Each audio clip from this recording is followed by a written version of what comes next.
La nostra instal·lació està, des que va acabar els Jocs, el dia 2 dels Jocs, ja va començar una altra vegada l'activitat i no ha parat. I no hem parat de créixer amb formació, amb ús. És una instal·lació totalment oberta a la ciutat.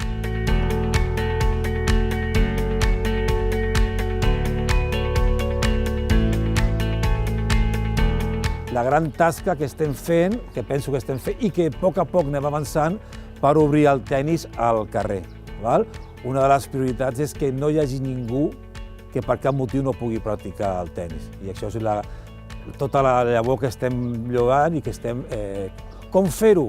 Formant, facilitant i ajudant a la pràctica del tenis.